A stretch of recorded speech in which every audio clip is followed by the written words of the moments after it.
Hello, everyone. I'm Adrian Gonzalez, president of Adelante SEM and host of Talking Logistics. And it's great to be here with you all today to share insights and advice about the road ahead in the North American freight transportation market. So, what is the current state of the freight transportation market in North America? Are we still in a freight recession, holding steady, or are we coming out of it? What trends and capabilities will be shaping the market for shippers and carriers in the months to come? And, do you have what you need to respond quickly, intelligently, and effectively to whatever happens down the road? So, those are some of the questions that were addressed in a recently published research report, The Road Ahead Key Trends and Capabilities Shaping the North American Freight Transportation Market, which was conducted by Adelante SEM and commissioned by Transporian. And those are the questions that we're going to explore in today's Transportation Roundtable webinar. And we have a great panel of industry experts joining me today to share their insights and advice on what's happening in the transportation market and how to navigate it successfully.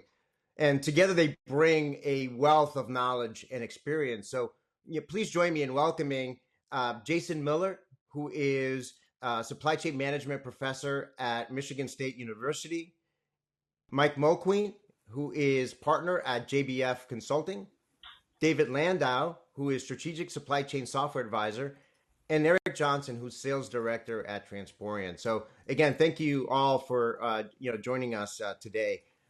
Before we dive into the topic, just a couple of things. First, we will have time at the end to address your questions. So as you're listening to our conversation and questions come up for you, please submit them via the Q&A panel there on the Hey guys, I can't hear on the anything. webcast interface, and I will try to get to as many questions as possible, during the Q&A session. The second point is that our conversation today is going to focus primarily on the truckload transportation market, which moves most of the freight in the United States, by shipment weight and volume. But of course, there are other modes that play an important role in the freight market: less than truckload, rail, parcel, and of course on the international side, ocean. And so don't want to disrespect those other modes. They do have, they play an important role as well. But in general, the truckload market serves as a high level barometer for the overall, freight market. So that's what we're going to focus mostly on today. So with that, let's get the conversation started. And maybe as a way to get started, maybe Jason, I'll start with you. Certainly have enjoyed a lot of your commentary about the market on LinkedIn. You post a lot of commentary there and analysis on LinkedIn. So really want to get your take on answering, I guess, the question that a lot of folks have on their mind right now is, what is the current state of the truckload transportation market? I mean, are we still in a freight recession? Are we holding steady? Are we coming out of it?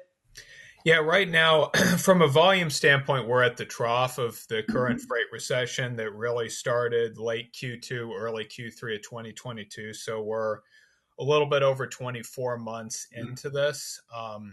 Freight volumes have dropped probably somewhere between 5 and 7% from that peak, which is a little bit more than double the drop we experienced in 2019. From a rate standpoint, though, this has been the biggest collapse in rates, especially on the dry van over the road piece that we have observed in essentially recorded data history going back to the early 90s. Rates are down 26% per the Bureau of Labor Statistics primary service PPI for the dry van sector from the peak that was May of 2022. And we're only about 15% above where they were right before COVID. So from a pure volume standpoint, we are down. We seem to be at the bottom of a trough. We're not sinking any lower, but we're also not seeing that sort of spike or exogenous shock that we need to get demand higher. Rates seem to have sort of stabilized again at the bottom of the trough, but no real sign that we're set for any type of substantial increase for the rest of this year. Great. Now, Eric, maybe get your perspective as well, and certainly, Mike and David, if you've got thoughts on it, feel free. But Eric, I mean, you talk to a lot of shippers and carriers, obviously in your role there at Transporian. What's your take based on your conversations with them, and what are they saying in terms of how they view the current state of the transportation market?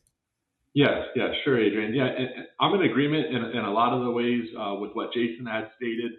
A big topic that comes up with a lot of our customers and prospects, and maybe due in part because some of the solutions that we offer is around rates. And I'm in agreement that we seem to be bumping along the bottom for quite a long period of time now, a little over a year. We've had industry veterans say that they haven't seen rates where we're at in over 30 years. With that said, there might be some positive things coming out of that. I think customers are starting to rationalize their carrier network, being that there's some price stability. They're seeing the market less tender rejections. So we're seeing some stability, albeit those rates are definitely low. Carriers are looking to optimize the best way they can through automation. But certainly the kind of elephant in the room is the fact that we haven't seen a recession like this in about 20, 30 years. Yeah, I mean, I think when I approach this question, I think it always it depends on whom you ask, right? I mean, I think if you ask the shippers, they'll provide a very different answer than if you provide if you ask that question to the carriers, because obviously you know they're both experiencing this market in kind of different different ways, and then I think all of us know that obviously this is a very cyclical market. So it's only a question of when the market will turn again. I think that's where a lot of the discussion today, is looking for those signs in terms of when, capacity will start tightening again, when rates will start going up again, and I think that's where looking for some of those trigger points, if you will, that's going to create that change in market conditions. Maybe Eric, staying with you for a second here.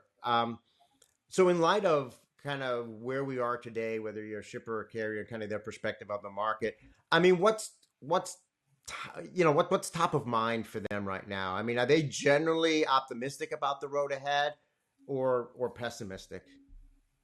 Yeah, I think from a carrier or a provider perspective, there is reason to be somewhat optimistic in that we don't necessarily see the market changing for the worse. Hopefully there's a brighter path ahead in terms of rates. I think what's really top of mind here, especially within our logistics service provider and carrier network, is how to best make do with the situation that they have. How do you do more with less through automation, through artificial intelligence? How to make sure that they're focusing on their customer and providing the right level of visibility and connectivity that they need with their coveted customer base. Now's the time to really make sure that you differentiate from a provider perspective, and making sure that you're kind of in front of things as they come along, right? We know that there's sustainability and there's a lot of compliance regulations coming down the pike in the coming years, and so what we're seeing from a provider perspective is making sure that they've got their ducks in a row to meet those regulations, because it's really certainly really important for their customer, their shipper base. So I would say kind of use the analogy from a technology perspective. A lot of service providers, a lot of carriers are investing in technology at the moment. While there is a little bit of a trough in demand, we use the analogy: don't fix a roof while it's raining. So we're seeing some innovation, some investment within the provider and the carrier community, and that will help us, help them accelerate their business once we come out of this. I think that's interesting because I mean, I think a lot of times I think the thinking is, historically, when times are tough, right, and particularly on the carrier side, things have been more challenging. The gut reaction for a lot of companies has always been, well, let's just cut costs, let's lay off people, so on and so forth. So it's kind of interesting to see that at least some progressive carriers and logistics service providers are seeing this opportunity, seeing this as an opportunity to actually start investing in technology, because they know that ultimately, probably they learned from the other when the market was in the other extreme, that unless they had technology in place, they're not going to be able to grow and scale their business as cost effectively and profitably as possible. Agreed.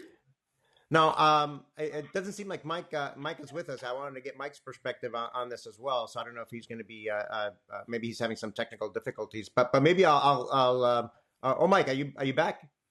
Yeah, Adrian, I apologize. I was having technical issues. I could hear everybody but you. Can you hear me now? I can hear you beautifully now. Thank you. Okay, no worries. Sorry you were having those issues. So we just got finished talking about Eric just shared some perspective in terms of kind of what he's hearing from shippers and carriers, whether they viewing the market as whether they're being optimistic or pessimistic about the road ahead. Obviously, there at JBF, you also had the opportunity to talk to a lot of shippers in particular, but you also, just in your role in the industry, get to interface with a lot of carriers as well. What's your perspective in terms of what are you hearing out in the market? Is it optimism, pessimism, a little of both? Well, it's two sides of the coin, right? So my shippers are ecstatic, right? The rates are down, capacity. They're getting essentially no tenders rejected, right? 4% tender rejection rates across the industry right now. As I did hear Jason earlier, and rates are probably as low as they possibly can be based on the operating costs of a carrier. So from a shipper perspective, things are really good, especially on the truckload side. Ocean, a little bit different, especially on the spot side and some of the struggles we've been running into there. The yellow situation has certainly maybe not made the LTL market as great as the truckload market, but my shippers are they're doing great. But they're also wise, right? Everybody's been around the block a few times, and we understand the cyclical nature of freight transportation. What we've seen is, just the amplitude and the frequency of the market changes have been pretty dramatic over the last few years. And my shippers, while they're in good times, although they'll never admit it, they are preparing for the inevitable switch of the market, right? And again, I missed Jason's point of view in terms of when he expects that to happen. My guys aren't thinking it's going to happen in the next 3 or 6 months. I know everybody keeps talking about these green shoots from the carrier perspective. Well, we see some potential changes to the market, but my guys are expecting some pretty good times over the next few months. So my shippers are optimistic. Again, from a carrier perspective, I know it's a much harder time. It's a much different conversation, but it's actually not a bad time to be a shipper right now. Yeah, I guess my question would be, and I think, because if you've been in this industry for, any number of years, this cycle. And I think, I know early on, so I've been looking at this market now for over 25 years. And, there was always that, you would always characterize, is this a shipper's market or a carrier's market?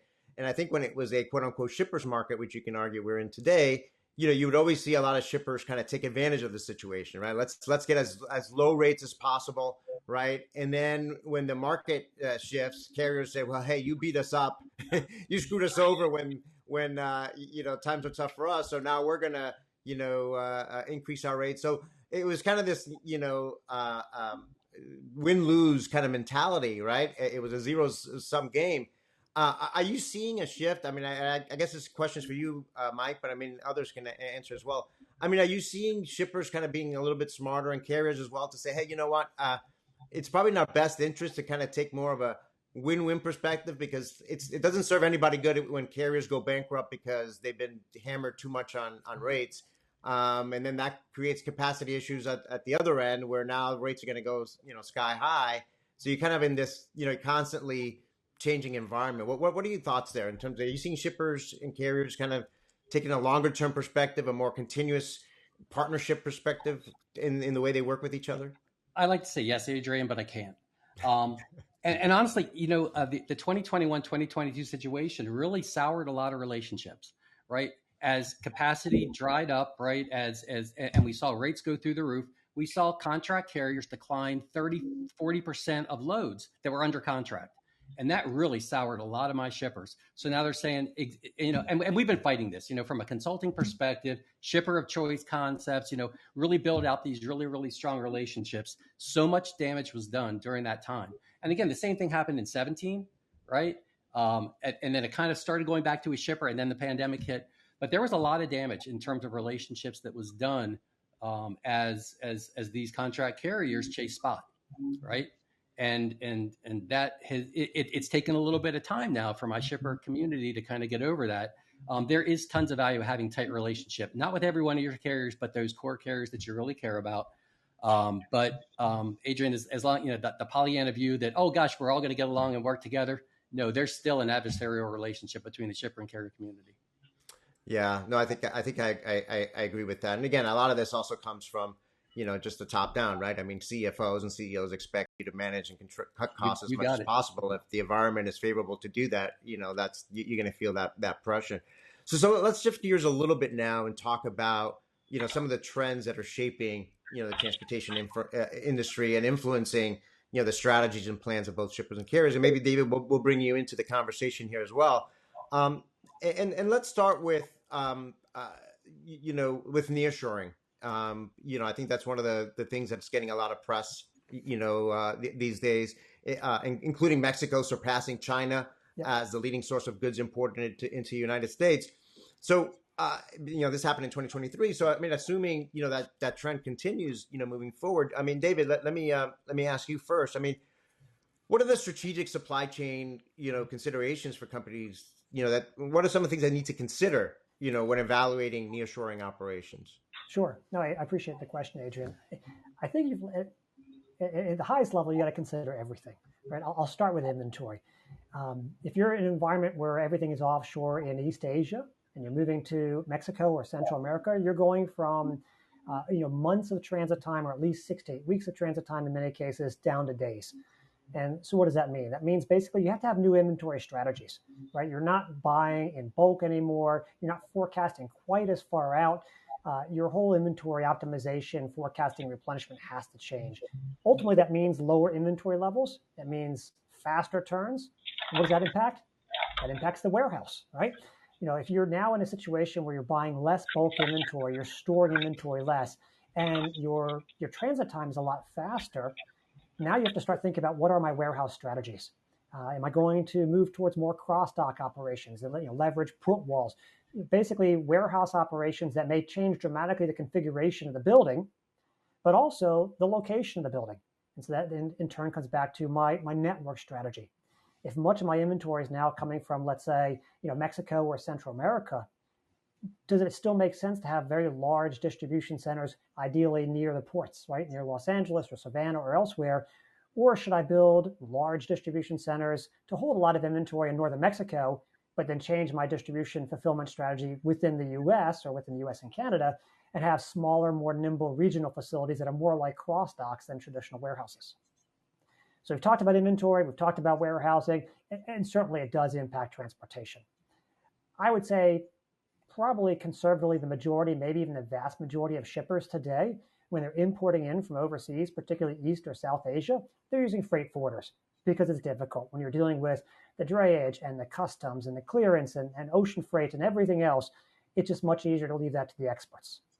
Now, if I'm moving a significant portion of my import freight from overseas to Mexico, let's say, perhaps my transportation strategy and staffing changes. Now I need new carrier relationships. Now I need new skills in-house. Maybe I don't use a freight forwarder. Maybe I need now just a customs broker, or maybe I buy some custom software and I do it myself. And so all of these things come into play, whether it's inventory, warehousing, transportation. In general, I think the benefits are going to be very strong, but let's also, not be Pollyannish, as Mike would talk about. Let's think about what the impacts are going to be. How long is this going to take? It's not going to be that fast, right? China spent decades building infrastructure, building out a workforce, investing capital. That's not going to happen so quickly in a lot of these regions. It will take time. There will be hiccups. And then, of course, there are the geopolitical considerations. A lot of this is, well, let's move away from China where there are geopolitical concerns. But who's investing a lot of the money to build these factories in Mexico? It's China. And so I may actually not solve the problem that really started this whole move to begin with. Yeah, a lot of great points there. And I think, you kind of shed the light that, and it really shows the interconnected nature of transportation and sourcing decisions, let's say, with warehousing strategy, inventory management policies, and how you manage inventory and so forth. And then you're right. I mean, I think, when you look at, there's always pros and cons to all of these, ways you configure your network. And, there are certainly some positives with moving operations closer to the U.S. or even within the U.S., but there's also some challenges. One of the other challenges with Mexico, obviously, is the whole security aspect of it, which companies that have been dealing with working in Mexico for some time have had to deal with, and that might be something new for companies that perhaps is something that they haven't considered in the past. So Jason, maybe just to add on, to that, I mean, assuming this trend continues, what are the implications for that you see for transportation networks, and what ripple effects, if any, will it have on capacity and rates and things like that? Have you have a perspective on that? Yeah, so I mean, I think one of the key things that we're really trying to understand is truly, one is what is Mexico's upper end capacity in terms of how much manufacturing can quickly be added there. Because my sense is that we're going to start hitting constraints potentially sooner than folks think. Obviously, border crossings have only so much capacity that we can, see things coming through. I think it's also important that we try to get a sense of how much of the enhanced truck crossings from Mexico really are just Chinese assembled goods that have been shipped to Mexico, basically had a made to Mexico label slapped on them and then trucked north. Because you start seeing divergences where Mexico's industrial production measuring physical unit outputs up maybe 7, 8, 9% from before COVID, but truck crossings are up 20%. That starts to become a little hard to square that when previously it was kind of a one-to-one relationship. I think in terms of the big scheme of things, there's been a long-term secular shift of containerized imports away from the West Coast towards the East Coast. A lot of that is population movement combined with the simple fact that as importers get larger, you can import through more ports economically. And so a little bit less naturally would come through the West Coast and it would start gravitating east. I think in terms of big macro level shifts, though, it really transportation networks on a big aggregate picture barely change. If I correlate 2007's commodity flow survey weights for each industry and how much it shipped by for-hire truck versus 2017, that correlation is 0.99. I guarantee you 2022, that correlation is going to be like 0.98. And so that's where it's important to recognize that at a big macro level, food's still the number one thing we ship by for-hire truck. Chemicals are number two. Like that nothing is going to change those relationships. Yeah, a lot of great points there. And, even one of the things you brought up earlier was just, capacity constraints, just through border crossings. And we've already seen, some major backups at some of those ports at different times, throughout the past few years for different reasons. So that's certainly something that I think you're right. I think that there are some constraints there with just the number of entry points and the capacity to move freight through those points. So let's shift gears now and talk about another trend. And I think we kind of touched upon it earlier in the conversation, which is sustainability. And this is obviously transportation is one of the largest sources of greenhouse gas emissions, and there's a big regulatory push to transition away from diesel powered trucks with a push towards using battery powered electric trucks, and for shippers having the ability to measure and report, carbon emissions in their transportation operations is also, becoming more increasingly important. So maybe, Mike, I'll ask this question to you. I mean, what challenges and opportunities does this present to both shippers and carriers?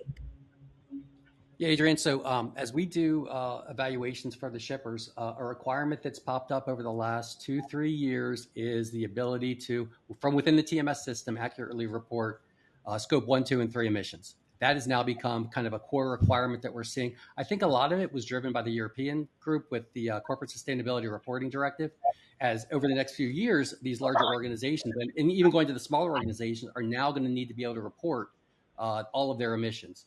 So we're now seeing calculators built into the logistics tech where the CO2 emissions is now intrinsic to the shipment itself. We can actually see an LTL shipment or a truckload shipment or an ocean shipment and how much CO2 it's generating. Ultimately, this information is going to then be fed back into a data lake at the corporate level so that they can do full enterprise level reporting. But that is becoming critical, Adrian. The BEV side, in terms of the electric vehicles, I think the governmental mandates are ahead of the tech, are ahead of where we possibly can be at this point. There's just, and everybody knows about the range anxiety issues and all that kind of stuff. We're looking at 500-mile ranges max for a Class 8 vehicle at this time. And that's like a 1 megawatt hour battery, right? So a battery that's just monstrously huge. Lack of infrastructure in terms of the charging stations. And even the U.S. electrical grid, as we start to go to electrification, just is not going to be able to support this without billions, potentially trillions of dollars of investment. So I'm very concerned about initiatives at the federal and the state level, California, for instance, where we are mandating zero emission vehicles, but we're just not ready yet. So we're putting this big problem in front of the carriers. And by the way, a BEV, an e-Cascadia vehicle, we're looking at $400,000, right, compared to a diesel vehicle at $160,000. So we're seeing essentially the governmental mandates, which are often are going to be the impetus for driving these changes. I'm just not sure how reasonable they are at this point. Yeah, and I think related to that, I mean, I think obviously we're in a political season here in the United States, so depending on what happens with the elections, obviously the state level, that California is really driving a lot of this, and what happens in California matters. Unfortunately, depending on your view on the topic. But also what happens at the federal level also matters too. So that's something to take a look at. But the bottom line is that if you're a shipper, you should also be aware of what these regulations are doing to your carriers, because their carriers are not just going to swallow these costs, because if they have to move in this direction because of regulatory requirements, those costs ultimately are going to be passed on to you as well. Hey, Adrian. Yeah, go ahead, David. Can I play moderator for a second and ask a question? Sure, actually, go ahead. Yeah. So Mike, in your conversations with shippers or anybody in the panel, are you seeing environmental impact being involved in routing guide decisions and procurement processes where ESG does, your ability to report on ESG does impact the carriers that are selected for certain lanes? We are seeing certain technology providers now. Actually, it was very interesting. We're seeing certain technology providers as part of the objective function during the planning and optimization phase. Historically, what has logistics systems done? It's cost minimization problem. Now it's cost minimization problem plus emissions. That's now part of the objective function. So that is essentially driving, even though a carrier may be a little bit more expensive, if they're SmartWay certified perhaps, and they're showing a reduced emissions, that is now part of the routing guide logic that we're seeing being rolled out. So it's really, really interesting. And then the BEV thing adds a whole new complexity to route optimization due to the variability of range. We say 500 miles, right? 500 miles is on a 70-degree day on flat surface. What if I have hills? What if it's 20 degrees outside? And this just makes the complexity of managing these types of assets so much more difficult, right? Even the payload is, we don't even know how much a 1 megawatt hour battery costs, but the expectation is the tractor is going to be weighing 28,000 pounds versus the current 17,000, which then goes directly into the cargo. So it just makes a lot of things that we've not necessarily had to deal with from a planning and an optimization perspective, now completely relevant and critical.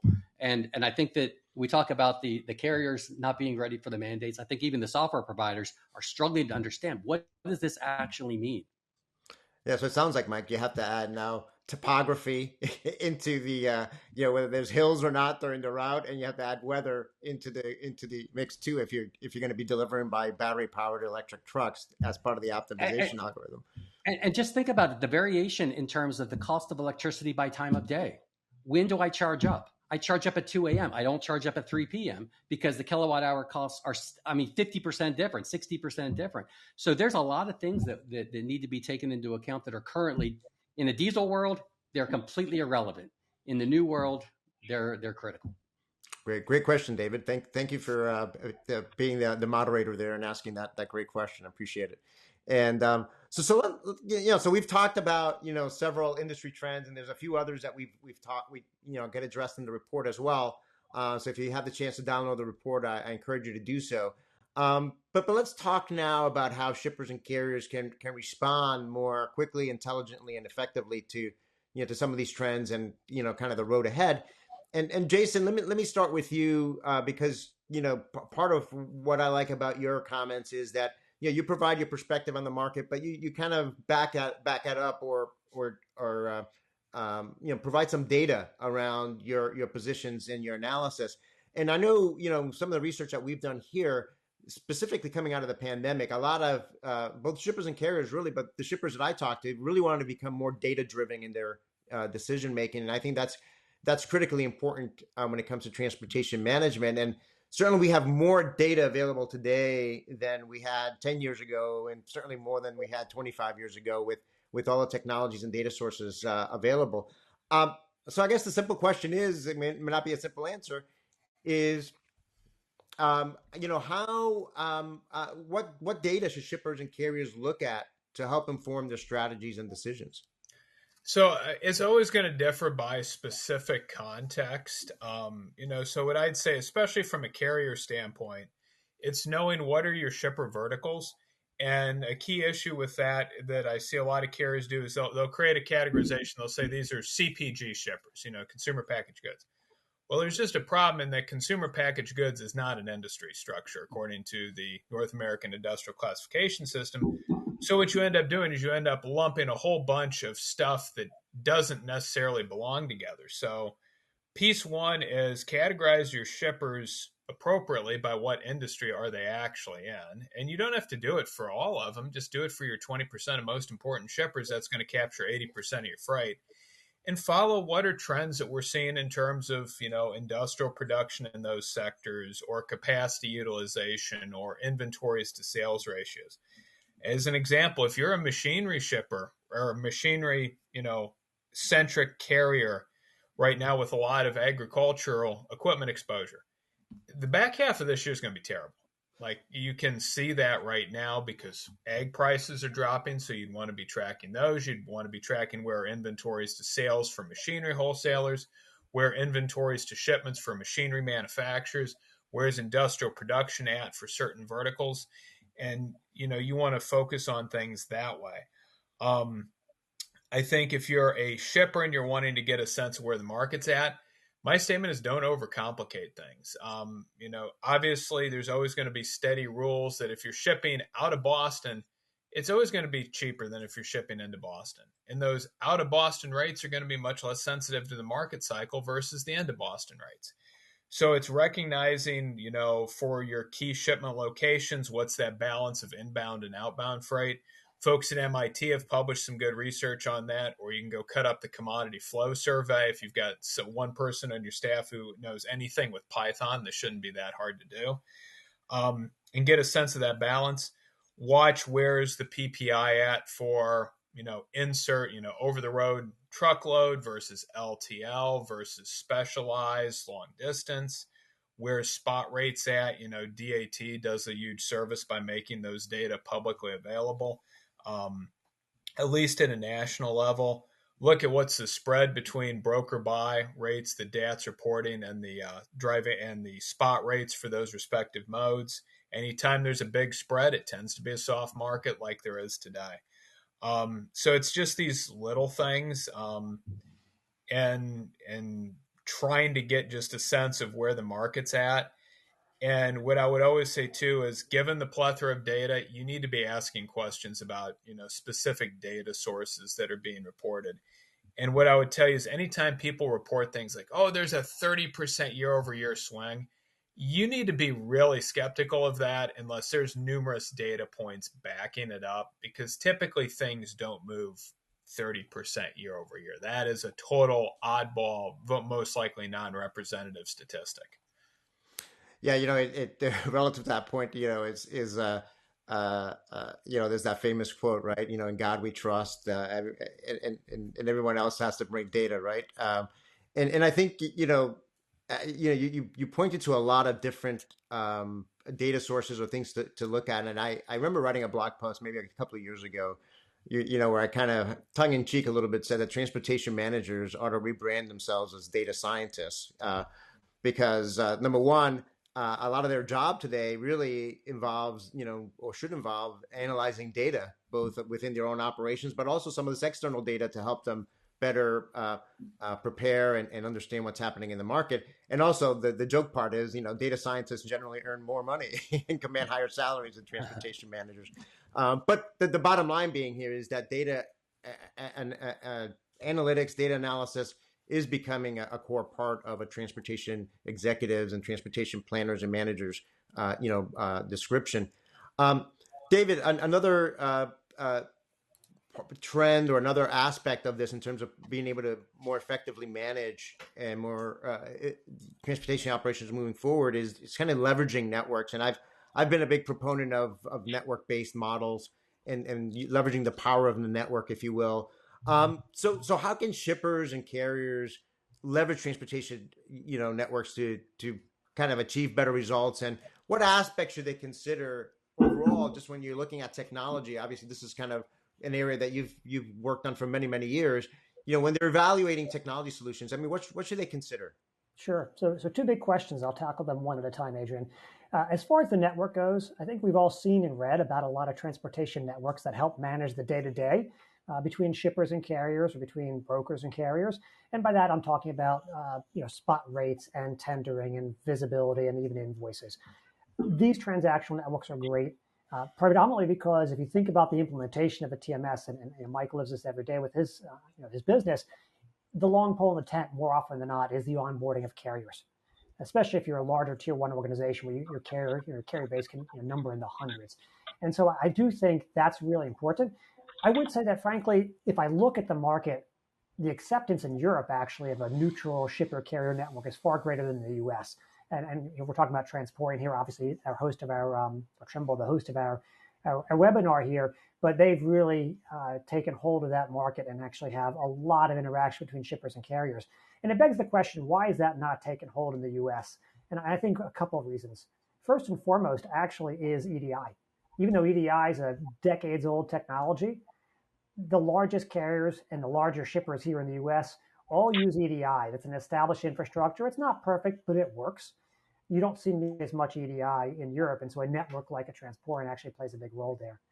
I think the second thing is, beyond that, because of that, and beyond just the transactional, I'll call it the consistency of the network across the U.S. as such a large, kind of homogeneous market with shippers and carriers, and consistency in how we plan and how we transport. There's just not enough value, I believe, in terms of getting shippers and carriers to adopt a neutral network just from load tendering, status updates, and the like. I think the networks that take hold in the future are going to be the ones that offer value to shippers and carriers and brokers above and beyond just the transactional, whether it's a payment platform, whether it's insurance, whether it's carrier vetting, or just day-to-day things that make owner-operators' lives a lot easier. I think that's what's going to ultimately drive greater adoption. Now, that adoption topic does lend to your second question, so I'll kind of roll right into that, which is what should buyers of technology consider when evaluating it? Of course, the obvious answer is functionality, but frankly, functionality is table stakes. If you look at our industry, TMSs have been around for probably 3 decades, whether it's a shipper TMS, a carrier TMS, or a brokerage TMS. And so you can talk about functionality, and every company has their nuances, but that's really not what's the differentiating factor, and I think what's really important for a buyer of technology to consider. I'll hit on 2 things here. The first one is around adaptability. Most of these software packages have fantastic capabilities. The software companies invest tremendous amounts of money in data science and optimization nowadays in AI. But the reality is, if you've got a great system that doesn't get used to its fullest, you're never going to get the value out of it. You're never going to get the customer satisfaction out of it, or your own satisfaction out of it. And so you have to analyze, when you're looking at deploying a new technology, what are those things that will limit adoptability? We just talked about network. Almost every shipper TMS has a carrier network. How big is that carrier network? If you've got 20 carriers and they're all in the network, it's not an issue. But if you've got 500 carriers and only 150 of them are in the network, that's going to limit adoptability. User experience is another big one. TMS is a UI intensive system. Warehouse management is a UI intensive system. If you've got a system that's complicated to use, takes a long time to really learn, and is deterring you from experimenting because you just don't know what this button will do to 10 other things down the road, you're going to really struggle to get adoption. So I do think that adaptability is an important aspect to consider. And then the other thing I'll talk about is just, where is your software provider in their life cycle of technology? Even in the cloud environment that we are in today, I think that most TMSs, WMSs, and the like have a technology life cycle of roughly 10 years. Now, what is your technology vendor's approach to moving beyond that cycle? Are they continually evolving and incrementally getting better? do they once every 8 to 10 years do a wholesale rewrite on something that's newer and today be microservices and tomorrow who knows what it will be? Understanding where they are in that life cycle and that approach to that life cycle is also important because these are not easy implementations. They take 6 to 18 months, depending on the scope, sometimes faster, sometimes slower.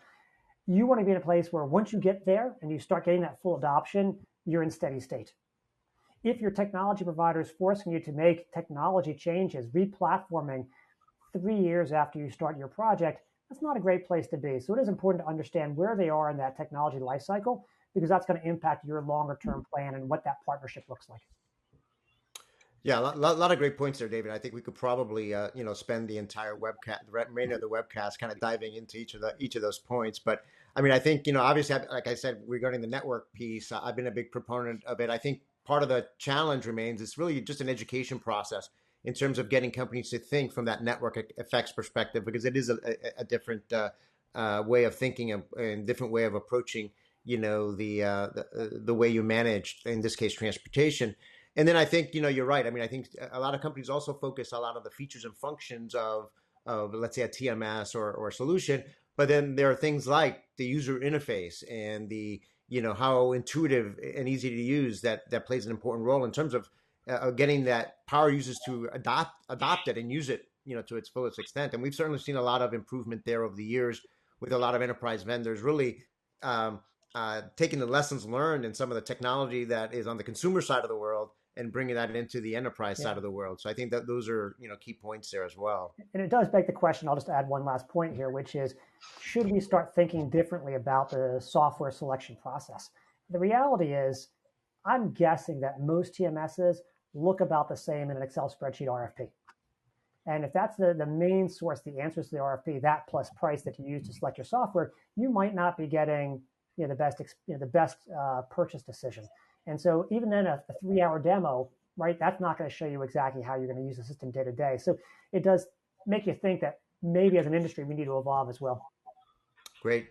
So Mike, another area to go to you, because I know this is an area that you've historically through your career have done a lot of work in and thinking about, and that's the whole procurement side of things, transportation procurement. And I think one of the areas that we're seeing technology responding to what's happening in the market is making it easier or approaching matching freight demand with freight capacity in more interesting, more dynamic ways than in the past. I mean, I guess to put it simply, how is technology transforming transportation procurement?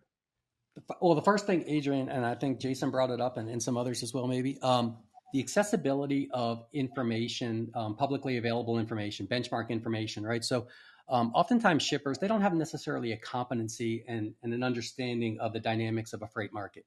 They didn't know that, oh gosh, the Topeka to Kansas lane this week is going to be 217 versus what it was last week, right? So that information is now available through benchmark providers. So the ability to truly understand where my opportunities are, spot versus contract, intermodal versus truckload, things like that. The ability to quickly identify where there are opportunities, not at the macro level, Adrian. I mean, the process has historically been, we're going to go do an annual bid. We're going to spend 3 months going out and procuring contract information, doing RFPs, finding carriers, doing scenario management, doing DocuSign to get the contracts ready, and then integrating the results back into my operational plan. That can't happen. We can't do 3 months just because of the frequency of these market shifts.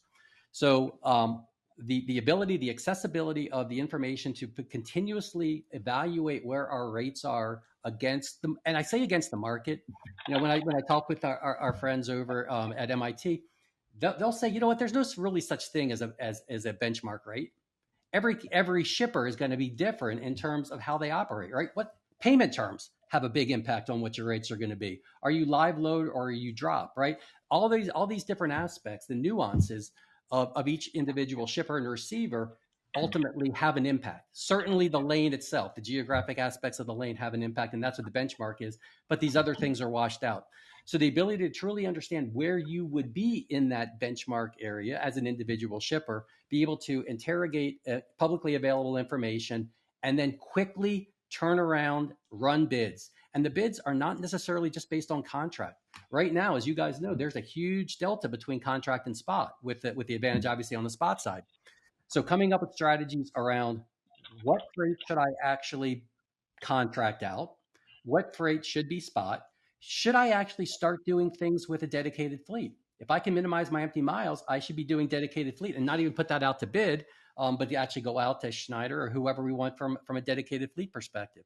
So there's a lot of things that we need to do. As you guys talked about, transportation people need to be data scientists. They need to be analysts because there's so much in the way of opportunity out there. The historic paradigm was I'm going to go out and do my bid, and then I am just going to run my operational TMS against that, even though that bid starts to decay the minute the bid is done, right? Just due to the market fluctuations. One other piece that we've seen, and I'll stop, was we are starting to see interest from my shippers in terms of index-based rates, right? So instead of just having a 217 per mile for the next year, we are going to flow up and down based on market conditions, agreed upon index that we're going to be using, and then flow up and down. And that essentially has, at least conceptually from a whiteboard perspective, the ability to minimize the impact of me deviating significantly from the market. Yeah, a lot of great points in that, and I've seen that as well in my conversations with shippers, or even some of the research that we've done with our Indago supply chain research community, in terms of making procurement an ongoing continuous improvement process. Really, we're moving away from this once a year strategic procurement engagement, and like you said, 3 months, and then by the time you get it all into your TMS and set up the routing guide, the market has significantly changed one way or another. And you certainly saw that if you did that in 2020, right? By the time you got that routing guide in and COVID hit, the market had already changed significantly. Yeah. So yes, I think if you're a shipper and you're still running your procurement operations and your procurement process the way you were doing it back in 1999 or even 2019, you're behind the curve, and there's certainly opportunities to improve there.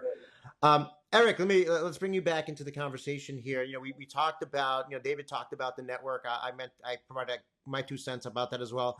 I mean, obviously, this is an area that Transporian and Trimble are in. I mean, how are shippers and carriers that you work with, leveraging, the power of the network, if you will, and your solutions to communicate, collaborate, and then transact in more efficient and intelligent ways?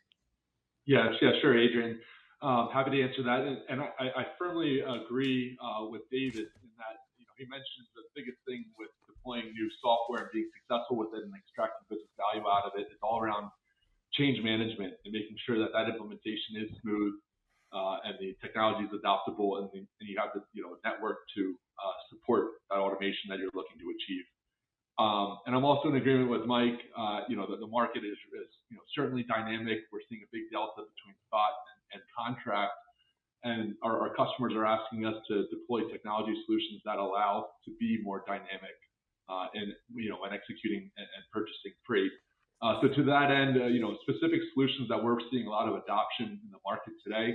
One is really around the spot procurement market. We've got a product called Autonomous Procurement, which uses data science to predict market rates in the industry, and then distribute targeted offers to those carriers. I thought Mike also made a great point in that what we do when making predictions is we take into account the uniqueness, the buying power of that buyer, that whether it's a shipper or 3PL, as well as the tendency of their carriers and where there's biases, right? Because every transaction is unique in a way. There's a ton of things that impact what that rate needs to be. Payment terms is a great example there, or just how large of an organization is that's buying that freight. So what our customers are asking us to do is to automate that, take into account index level data, sure, absolutely, but also make sure that those predictions that we're creating are unique to that individual customer. And in parallel to that, we're seeing greater adoption in the use of dynamic routing guides. I think you saw maybe in the survey that 83% of the respondents have agreed that moving from contract to spot is something that they're looking to do more dynamically moving forward. So we've got a product called Dynamic Routing Guide that allows customers to pick and choose when to go to the spot market, or maybe have a greater mix of spot versus contract while ensuring that they're still meeting their customer demands and getting inventory out the door. And then finally, we talked a lot about carbon emissions. Certainly, a lot of requirements that are being generated out there, and our customers are eager to figure out how to best solve for them. And some of that is also related to in-transit visibility, making sure that those solutions all jive together and are interoperable. Great, a lot of great examples there. I want to pause my questions for a moment because we do have, and just in the remaining time, we do have a lot of questions that have been coming in, from all of you in the audience. So again, thank you very much for for submitting them. We had a question here from Jim that just wanted to know if this is being recorded, to share. So Jim, yes, this is being recorded, and so you'll be able to, if you're interested in watching it again, to kind of recapture some of the conversation. Or if you want to share with others, that's going to be made available at some point after the event. I'm sure the folks at Transporeon and/or Trimble will share that out. So I think the most popular question that's been asked here, and maybe Jason, I'll start with you, but certainly all of you can answer this. And I think I kind of addressed this question in the report as well, because predicting what will happen in the transportation market is almost like a fool's errand. It's like if everyone can accurately predict what's happening in the market, I think everyone will be we wouldn't have as many challenges as they are. But that's the question. So Jason, what are the predictions on when the market will revert to more carrier friendly? I keep focusing the first real opportunity I see for that shift to take place would be Q2 of late Q1, early Q2 of next year. And the reason for that is just the industrial side of the economy is just taking such a beating right now. Machinery manufacturing and wholesaling is way over inventoried. The demand isn't there. Fracking activities down. That's a tremendous derived demand driver of trucking freight.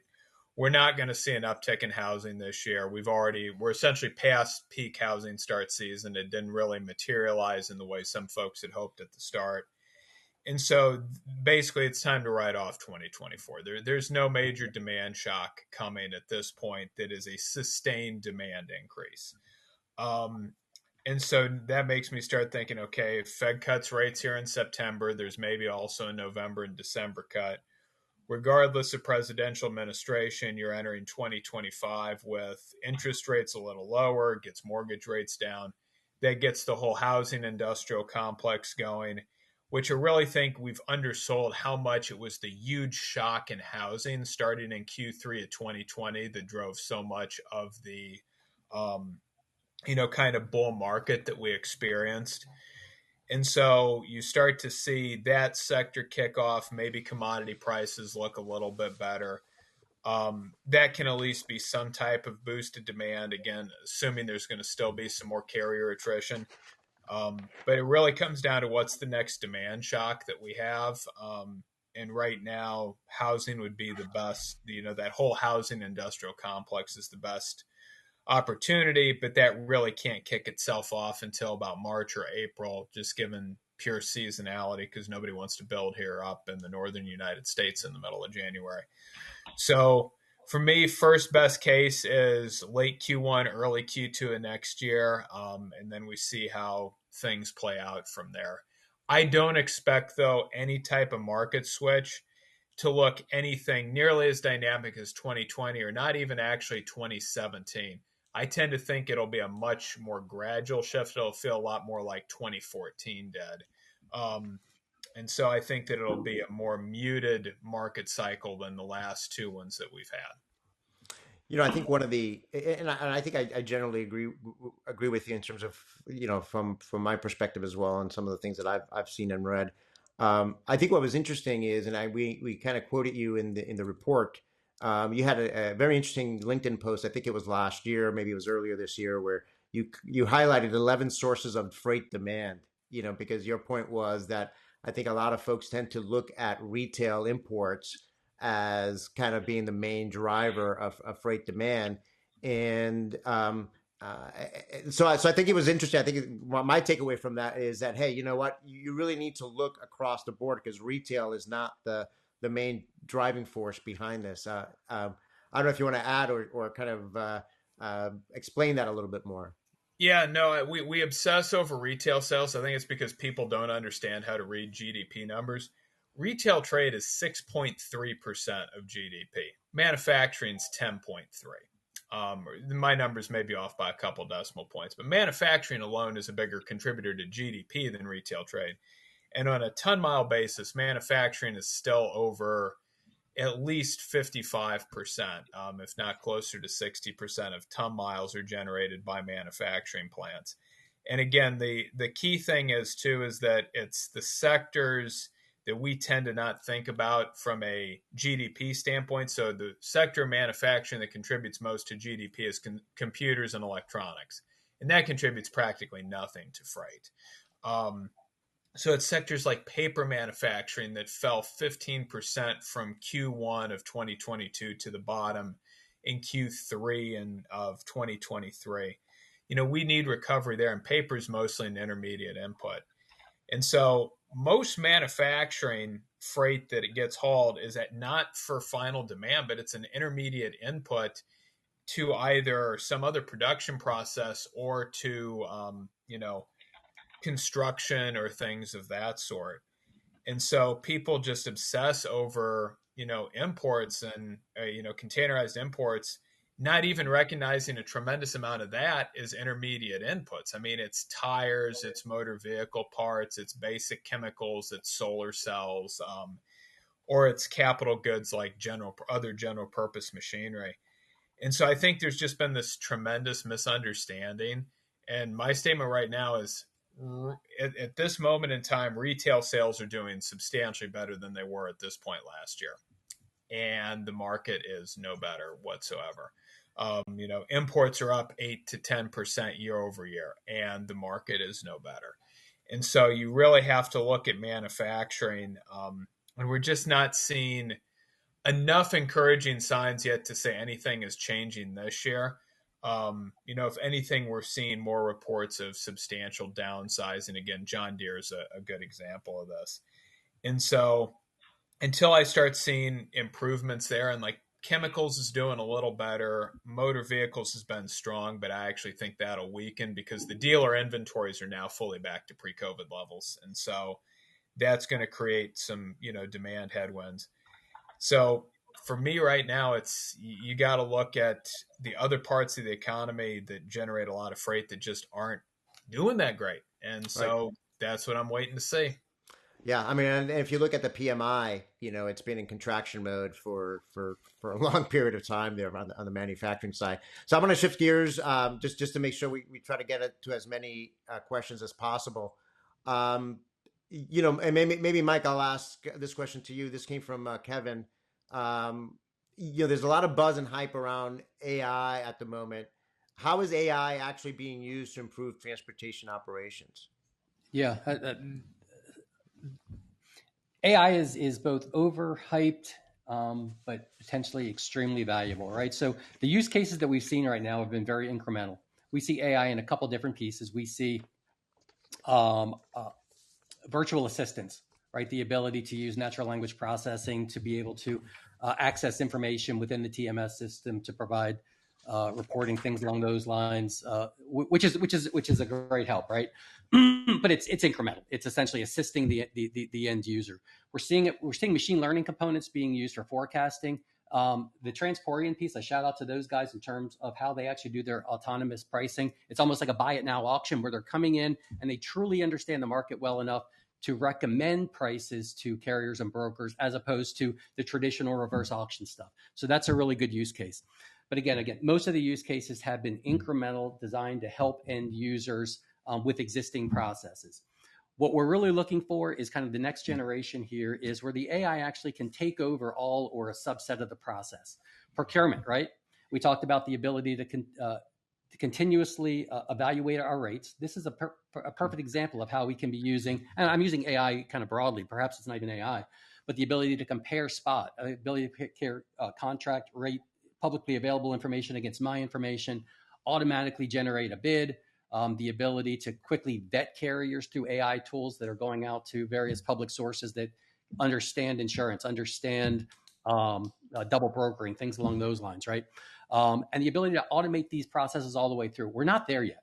Right now, Adrian, we're seeing primarily these tangential use cases that are assisting as opposed to completely transforming logistics operations. But this may be like cold fusion, right? It might be 5 years. It's always going to be 10 years away before we completely automate these processes. But that's some of the vision that we're seeing from some of the tech providers. Nobody's there yet right now. David, do you have? Thanks for that, Mike. David, anything you'd like to add to that, since you've got a pulse on this as well? Yeah, I think certainly I'll agree with everything Mike said. I do think, at least in the near term, AI is going to be largely augmenting as opposed to kind of totally transforming and creating that autonomous supply chain that we've been talking about for forever and ever. Adrian, I think earlier this last year, you wrote an article about a Harvard business study on Walmart, which is kind of tangential, but very much procurement oriented in the way that Mike just touched on. In that case, Harvard actually ran a pilot with 100 different vendors for their purchasing of products. Initially, it started off with non-sellable goods, things like racking and so forth. Eventually, they actually added some of the retailing goods. But basically, they ran the vendor negotiation entirely with an AI bot, for lack of a better term.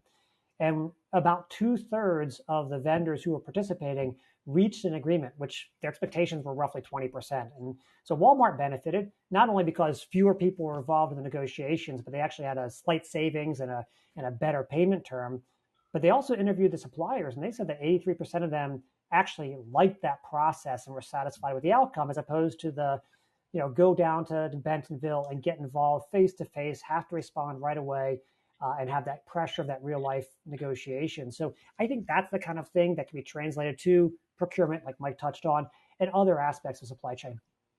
Great. So we've gone over time a little bit, but we've got a lot of, we received a lot of great, questions. We got a question from Frank about freight fraud. That's a topic that's discussed in the report.